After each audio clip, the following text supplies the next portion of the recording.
সকাল সকাল পার্সেল এলে কার না আনন্দ হয়, কিন্তু আজকে আনন্দটা ডবল, কারণ আজকে আমার বাড়ি এসেছে সোনা।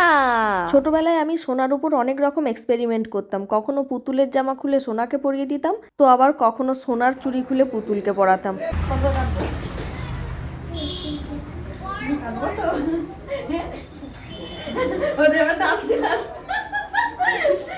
আজকে ভাবলাম ওর চুলের উপর একটু এক্সপেরিমেন্ট করা যাক। ওকে ধরেছি আজকে ওর চুল কাটবো।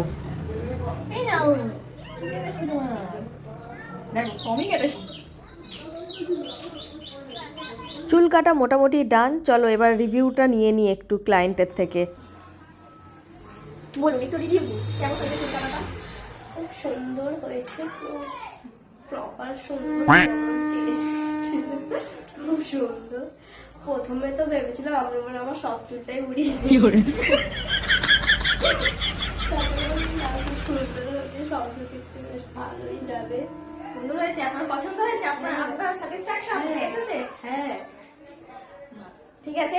আপনারাও যদি চুল কেটে এরকম স্যাটিসফ্যাকশন পেতে চান তাহলে চলে আসবেন। অ্যাড্রেসটা ডিএম করে দেবো। অ্যান্ড আপনারা হয়তো দেখতেই পাচ্ছেন ক্লায়েন্ট আমাদের এত খুশি হয়েছে, আমার হাতের কাজ ওনার এত পছন্দ হয়েছে যে আয়না থেকে চোখ সরাতেই পাচ্ছে না।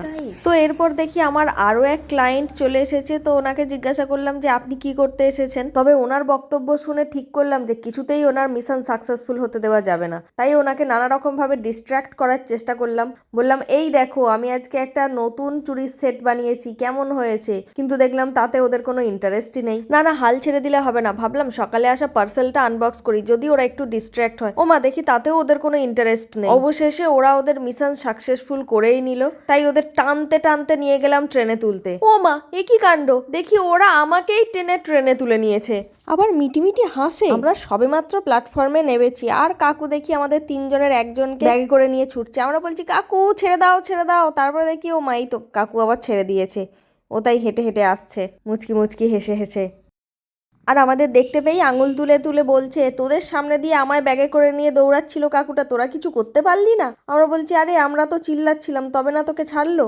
ও বলল তোরা আমার সাথে এরম করলি তো, চল তোদের আজকে শাস্তি আছে, বলে আমাদের দুজনকে ধরে বেঁধে নিয়ে গেল।